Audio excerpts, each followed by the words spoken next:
CGI के बयान के बाद से जिस प्रकार से देश में एक चर्चा बन गई है और उसी दिशा में एक व्यक्ति ने कॉकरोच जनता पार्टी नाम से एक पेज बना दिया, साथ में एक वेबसाइट भी बनाई और जिसके कारण सोशल मीडिया पे वो बहुत प्रचलित हो गया। और रिपोर्ट्स के मुताबिक उसके उस पार्टी के पार्टी में इन द सेंस वो रजिस्टर्ड पार्टी नहीं है। सोशल मीडिया पे जो वो ट्रेंड चला, उसके जो पेज है और उसकी जो आईडी है, उसके 1 करोड़ से ज्यादा फॉलोअर्स पिछले 5 दिन में हो चुके हैं। तो ये एक ट्रेंडिंग विषय है आजकल के युग में। अटपटे से जो शब्द हैं वो जल्दी ट्रेंड होते हैं, लोगों की उत्सुकता होती है उसे जानने के लिए कि एक्चुअली ये क्या है। लेकिन जब ये धरातल पे आती है तो इस प्रकार की, देखिए, राजनीति कोई ट्रेंडिंग विषय नहीं है। राजनीति हमेशा से ही जनता के हित से जुड़ा हुआ विषय होता है, क्षेत्र है। और राजनीति में उपहास और मजाक नहीं चलते हैं। तो इस प्रकार का जो ट्रेंडिंग विषय आजकल चल रहा है, ये जब धरातल पे आता है तो ये विफल हो जाता है।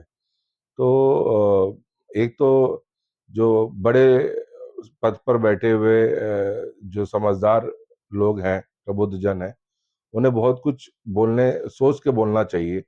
जो कॉकरोच वर्ड बेरोजगारों और के लिए जो यूज हुआ, उन्होंने कहा कि जो बेरोजगार हैं वही आजकल पत्रकार और आरटीआई एक्टिविस्ट बन जाते हैं और उनकी तुलना कॉकरोच से कर दी गई है। तो सीजीआई को भी समझना चाहिए कि कॉकरोच ही अंत तक जीवित रहता है, ये भी उनको ध्यान देना चाहिए। और दूसरी बात यह है कि जिस प्रकार से कॉकरोच कॉकरोच जनता पार्टी ट्रेंड हुई, तो आज ही मैंने देखा एक हिट जो कॉकरोच को मारने के लिए यूज होता है, हिट जनता पार्टी भी अब बन गई है।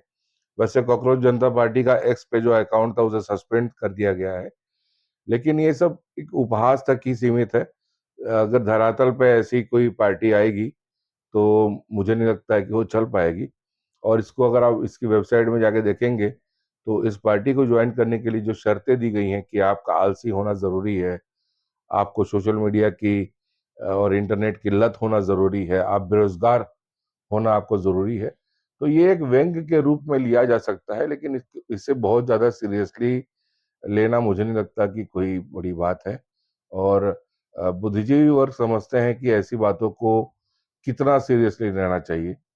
हालाँकि विपक्ष को एक मुद्दा मिल गया है कि जेन-ज़ी जो है वो सत्ता पक्ष के विरोध में है और मुझे लगता है कि ये सब बेबुनियाद बातें होती हैं। सोशल मीडिया पे ट्रेंडिंग लिस्ट में आना और लाइक्स पाना, हिट्स पाना अलग विषय है।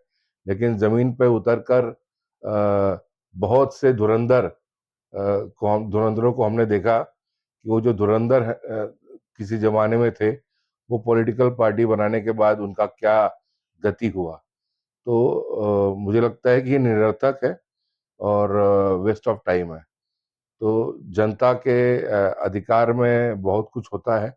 जनता समझदार है और कोई भी राजनीतिक पार्टी हो, जनता अगर प्रश्न पूछेगी अपने प्रतिनिधि से, तो उसे जवाब देना पड़ेगा। तो ये कॉकरोच जनता पार्टी जैसी जो बातें हैं, ये सब पूरी तरह निरर्थक है।